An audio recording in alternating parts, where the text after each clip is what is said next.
ওম শান্তি। আজ 17/12/2024। আজকের বাবার মধুর মহাবাক্য শুনবো। বাবা বলেছেন, মিষ্টি বাচ্চারা, তোমরা বাবার কাছে এসেছো নিজেদের সৌভাগ্য তৈরি করতে। সেই সব বাচ্চাদেরই পরম সৌভাগ্য ঈশ্বর যাদের সবকিছু স্বীকার করেন। আজকে প্রশ্ন জিজ্ঞেস করেছেন বাবা, বাচ্চাদের কোন একটি ভুলের কারণে মায়া অত্যন্ত বলবান হয়ে যায়? উত্তরে বলেছেন, বাচ্চারা আহার করবার সময় বাবাকে ভুলে যায়। বাবাকে না খাওয়ানোর জন্য মায়া ভোজন খেয়ে যায়, যার ফলে সে বলবান হয়ে যায়। তারপর বাচ্চাদেরকেই হয়রান অর্থাৎ বিরক্ত করে। এই ছোট একটি ভুল মায়ার কাছে পরাজিত করে দেয়। তাই বাবার আজ্ঞা হলো, বাচ্চারা স্মরণে থেকে আহার করো, দৃঢ় প্রতিজ্ঞা করো, তোমার সাথেই খাবো। যখনই স্মরণ করবে তখনই তিনি রাজি হয়ে যাবেন। গীত, আজ নয়তো কাল ঝরে পড়বে বাদল। ওম শান্তি। বাচ্চারা মনে করে যে আমাদের দুর্ভাগ্যের দিন বদল হয়ে গিয়ে এখন সদাকালের জন্য সৌভাগ্যের দিন আসছে। পুরুষার্থের নম্বরের ক্রমানুসারে ভাগ্য পরিবর্তন হতেই থাকে। স্কুলেও তো ভাগ্য পরিবর্তন হতে থাকে, তাই না? অর্থাৎ উচ্চ হতে থাকে। তোমরা ভালো মতোই জানো যে এখন এই রাত সমাপ্ত হয়ে যাবে। এখন ভাগ্য পরিবর্তন হচ্ছে, জ্ঞানের বর্ষা হতেই থাকে। সেন্সিবল বাচ্চারা মনে করে যে অবশ্যই আমরা দুর্ভাগ্যশালী থেকে সৌভাগ্যশালী হচ্ছি, অর্থাৎ স্বর্গের মালিক হচ্ছি। পুরুষার্থের নম্বরের ক্রমানুসারে আমরা নিজেদের দুর্ভাগ্যকে সৌভাগ্যে পরিণত করছি। এখন রাত থেকে দিন হচ্ছে। বাচ্চারা, এসব তোমরা ব্যতীত কেউ জানেই না। বাবা গুপ্ত, তাই তার কথাও গুপ্ত। অবশ্যই মানুষ বসে সহজ রাজযোগ আর সহজ জ্ঞানের কথা শাস্ত্রে লিখেছে, কিন্তু যারা লিখেছে তারা তো মারা গেছে। বাকি যারা পড়ে তারা কিছু বুঝতে পারে না, কারণ তারা অবুঝ। কত পার্থক্য! তোমরাও পুরুষার্থের নম্বরের ক্রমানুসারে বোঝো। সকলেই একই রকমের একরস পুরুষার্থ করে না। কাকে দুর্ভাগ্য আর কাকে সৌভাগ্য বলা হয় এ কথা শুধুমাত্র তোমরা ব্রাহ্মণেরাই জানো। আর সকলে তো গভীর অন্ধকারে রয়েছে, তাদেরকে বুঝিয়ে জাগাতে হবে। সৌভাগ্যশালী বলা হয় সূর্যবংশীদের। 16 কলা সম্পন্ন তারাই। আমরা বাবার থেকে স্বর্গে যাওয়ার সৌভাগ্য গড়ছি, যে স্বর্গ বাবা রচনা করবেন। ইংরেজি ভাষাভাষী মানুষদেরকেও তোমরা বোঝাতে পারো যে আমরা হেভেনলি গডফাদারের দ্বারা স্বর্গের সৌভাগ্য তৈরি করছি। স্বর্গে আছে সুখ, নরকে আছে দুঃখ। স্বর্ণযুগ অর্থাৎ সত্যযুগ সুখ, আর লৌহযুগ অর্থাৎ কলিযুগ দুঃখ।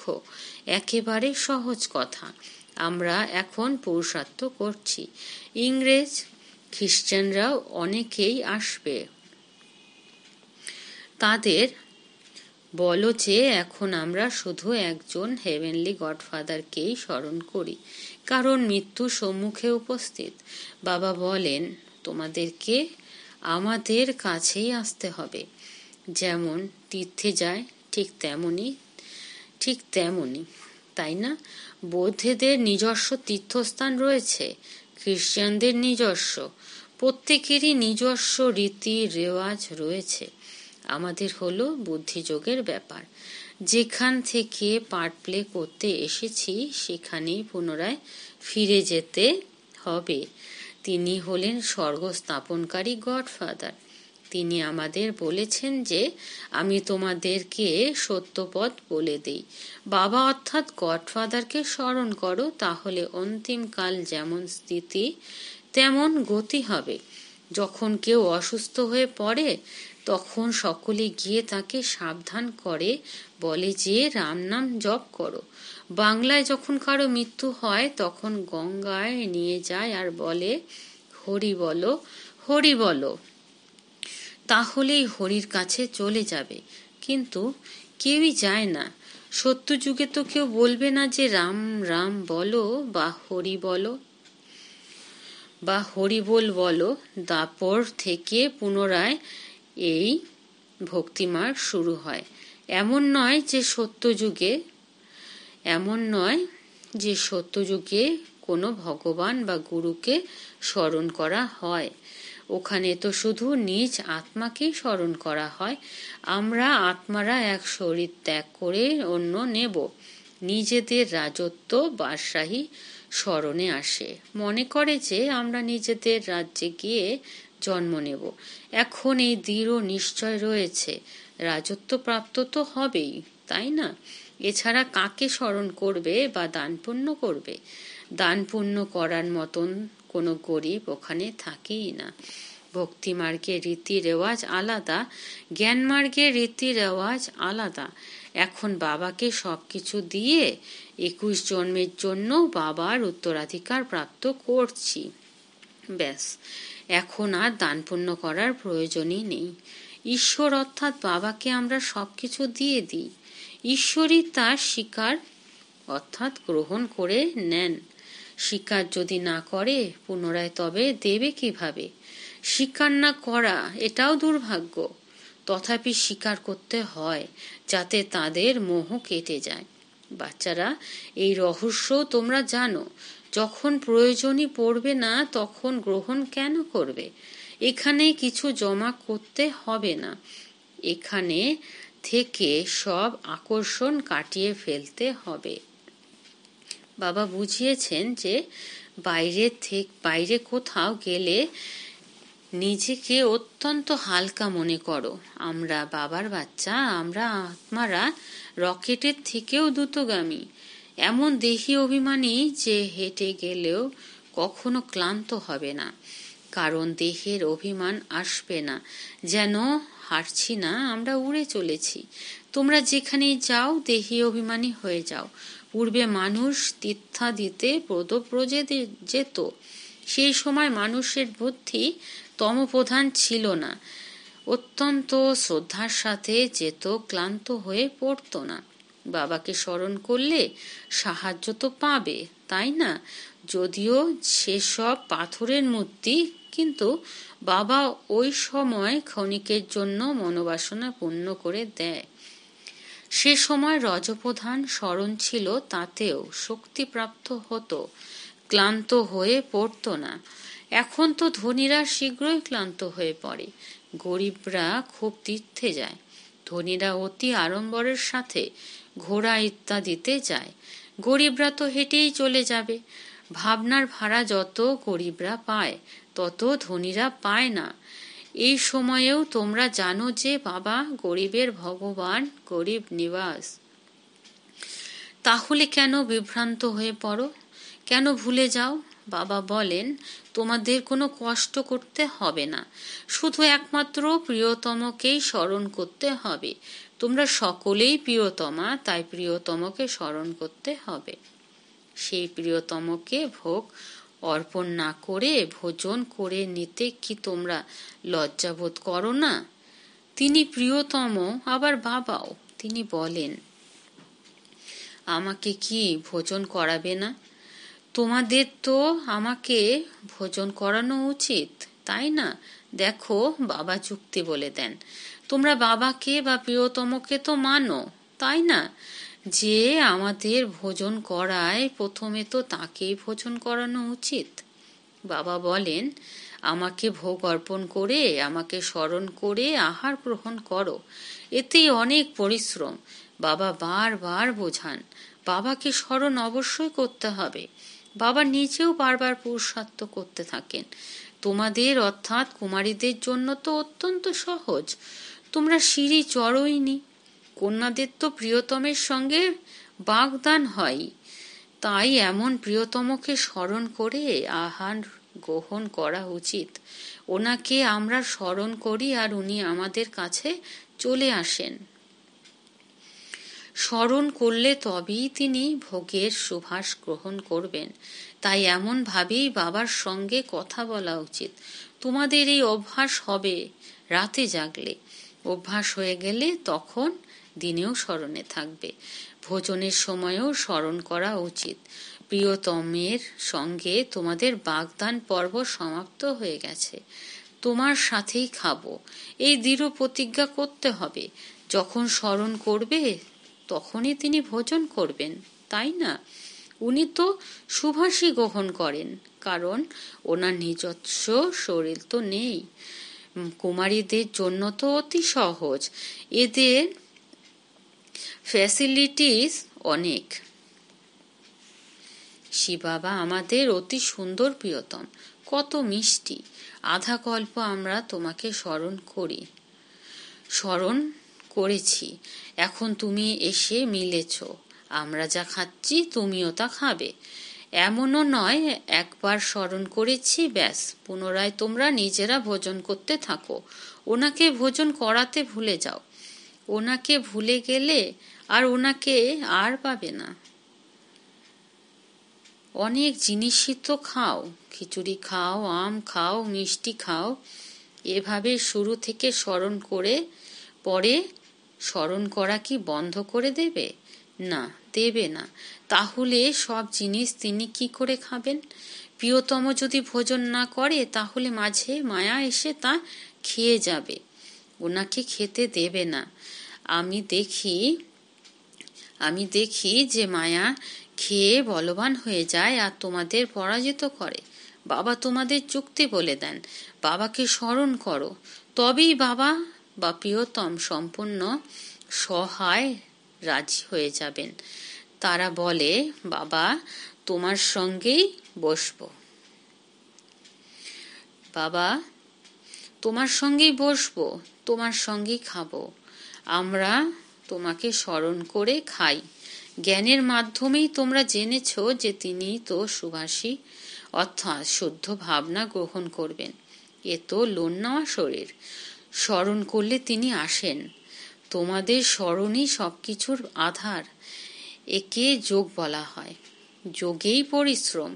সন্ন্যাসী ইত্যাদিরা কখনো এভাবে বলবে না। তোমাদের যদি পুরুষার্থ করতে হয় তবে বাবার শ্রীমতকে নোট করো, সম্পূর্ণরূপে পুরুষার্থ করো। বাবা নিজের অনুভব বলেন, যেমন কর্ম আমি করি তুমিও তেমন করো, আর সেই কর্মই তো আমি তোমাদেরকে শেখাই। বাবাকে কর্ম করতে হয় না, সত্যযুগে কর্মভোগ করতে হয় না। বাবা অত্যন্ত সহজ কথা বোঝান। তোমার সঙ্গেই বসবো, শুনবো, তোমার সঙ্গেই খাবো, এ তোমাদেরই গান। প্রিয়তম রূপে বা পিতা রূপে স্মরণ করো। গায়নও রয়েছে, তাই না?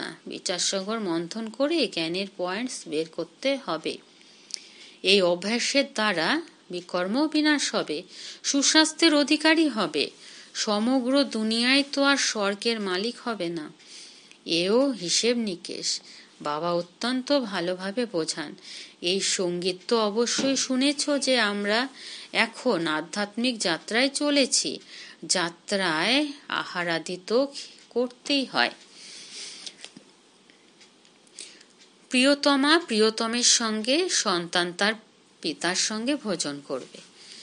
এখানেও এমন হবে। তোমাদের প্রিয়তমর প্রতি যত মনোযোগ বাড়বে ততই খুশির পারদ চড়তে থাকবে, নিশ্চয় বুদ্ধির বিজয় হতে থাকবে। যোগ অর্থাৎ দৌড়, এ হলো বুদ্ধির দৌড়। আমরা হলাম স্টুডেন্ট, টিচার আমাদের দৌড়ানো অর্থাৎ স্মরণের যাত্রা শেখান। বাবা বলেন, এটা ভেবো না যে তিনি শুধু কর্মই করতে হবে। কচ্ছপের মতন কর্ম করে পুনরায় স্মরণে বসে যাও। ভ্রমর সারাদিন ভূ ভূ করে, তখন কেউ উড়ে যায়, কেউ মরে যায়, সে তো এক উদাহরণ হয়ে যায়। এখানেও তোমরা ভূ ভূ করে নিজ সম তৈরি করো। এর মধ্যে কারো ভালো লাগে, কেউ নষ্ট হয়ে যায়, কেউ অসম্পূর্ণ রয়ে যায়, ভাগন্তি হয়ে যায়, পুনরায় গিয়ে কীটে পরিণত হয়। এইভাবে ভুভু করা অত্যন্ত সহজ। মানুষ থেকে দেবতা হতে বেশি সময় লাগে না। এখন আমরা যোগযুক্ত হচ্ছি দেবতা হওয়ার জন্য, পুরুষার্থ করছি। এই জ্ঞানী গীতায় ছিল। তিনি মানুষ থেকে দেবতা বানিয়ে গিয়েছিলেন। সত্যযুগে তো সকলেই দেবতা ছিল, অবশ্যই ওনাদের সঙ্গম যুগেই এসে তিনি দেবতা বানিয়েছিলেন। ওখানে দেবতা হওয়ার জন্য যে যোগ করা হয় তা শেখানো হবে না। সত্যযুগের প্রারম্ভে দেবী দেবতা ধর্ম ছিল, আর কলিযুগের শেষে আসুরি ধর্ম। এ কথা শুধুমাত্র গীতাতেই লেখা রয়েছে। মানুষকে দেবতায় পরিণত করতে বিলম্ব হয় না, কারণ এই অবজেক্ট তৈরি করাই থাকে। ওখানে সমগ্র দুনিয়ার এক ধর্ম হবে। সমগ্র দুনিয়ায় তো হবে, তাই না? এমন নয় যে চীন ইউরোপ হবে না, হবে, কিন্তু সেখানে মানুষ থাকবে না। শুধুমাত্র দেবতা ধর্মের যারা তারাই থাকবে, অন্যান্য ধর্মাবলম্বীরা থাকে না। এখন হলো কলিযুগ। আমরা এখন ভগবানের সাহায্যে মানুষ থেকে দেবতায় হতে চলেছি। বাবা বলেন, তোমরা 21 জন্মের জন্য সদা সুখী হয়ে যাবে। এতে কষ্টের কোনো কথা নেই। ভক্তিমার্গে ভগবানের কাছে যাওয়ার জন্য কত পরিশ্রম করেছি। বলাও হয় যে নির্বাণ ধামে চলে গেছে, এমন কখনো বলা হয় না যে ভগবানের কাছে চলে গেছে। বলা হবে স্বর্গে গেছে। একজন চলে গেলে তো স্বর্গ তৈরি হবে না, সকলকে যেতে হবে। গীতায় বর্ণিত রয়েছে যে ভগবান হলেন কালেরও কাল, মহাকাল। মশার ঝাঁকের মতো সকলকে ফিরিয়ে নিয়ে যায়। বুদ্ধিও বলে যে চক্র পুনরাবৃত্ত হয়। তাহলে সর্বপ্রথমে অবশ্যই সত্যযুগীয় দেবী দেবতা ধর্ম রিপিট হবে, পরে আবার অন্যান্য ধর্ম রিপিট হবে। বাবা কত সহজ করে বলেন, মন্মনা ভব। ব্যাস 5000 বছর পূর্বের গীতার ভগবান বলেছিলেন, প্রিয় বাচ্চারা, যদি কৃষ্ণ বলে তাহলে অন্যান্য ধর্মাবলম্বীরা কেউই শুনবে না। ভগবান বললে তখন সকলেরই মনে হবে যে গডফাদার হেভেন স্থাপন করছে, সেখানে পুনরায় আমরা গিয়ে চক্রবর্তী রাজা হব। এতে কোনো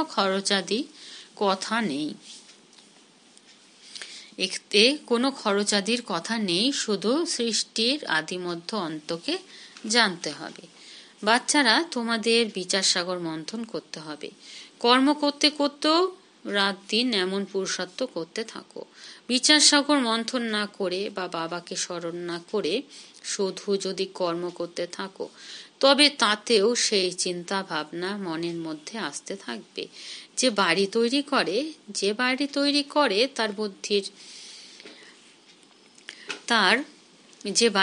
করে তার বাড়ির চিন্তা ভাবনাই চলে। অবশ্যই বিচার সাগর মন্থন করার রেসপন্সিবিলিটি এনার, অর্থাৎ ব্রহ্মার ওপরে। কিন্তু বলা হয় কলস লক্ষ্মীকে দেওয়া হয়েছে, তোমরাই তো লক্ষ্মী হও, তাই না? আচ্ছা, মিষ্টি মিষ্টি হায়ানিধি বাচ্চাদের প্রতি মাতা পিতা বাপ দাদার স্মরণে স্নেহ সুমনার সুপ্রভাত। আত্মাদের পিতা তার আত্মারূপী বাচ্চাদেরকে জানাচ্ছেন নমস্কার। আর আমরা আত্মারূপী বাচ্চারা আমাদের আত্মিক মাতা পিতা বাপ দাদাকে জানাচ্ছি আমাদের স্মরণে স্নেহ সুমন সুপ্রভাতার নমস্কার। ধারণার জন্য মুখ্য সার 1, শ্রীমতকে নোট করে পুরুষার্থ করতে হবে। বাবা যে কর্ম করতে শিখিয়েছেন সেটাই করতে হবে। বিচার সাগর মন্থন করে জ্ঞানের পয়েন্টস বের করতে হবে। 2, নিজের কাছে প্রতিজ্ঞা করতে হবে যে আমরা বাবার স্মরণে থেকে খাবার খাবো, তোমার সঙ্গেই বসবো, তোমার সঙ্গেই খাবো। এই প্রতিজ্ঞা দৃঢ়তার সঙ্গে পালন করতে হবে। আজকে বরদান দিয়েছেন বাবা, কর্ম আর সম্বন্ধ দুটোতেই স্বার্থভাব থেকে মুক্ত থেকে বাবার সমান কর্মাতীত ভব। বিস্তারে বলেছেন, বাচ্চারা, তোমাদের সেবা হলো সবাইকে মুক্ত করা। তো অন্যদেরকে মুক্ত বানাতে গিয়ে নিজেকে বন্ধনে বেঁধে ফেলো না। যখন লৌকিকের আমার আমার থেকে মুক্ত হবে, তখন অব্যক্ত স্থিতির অনুভব করতে পারবে।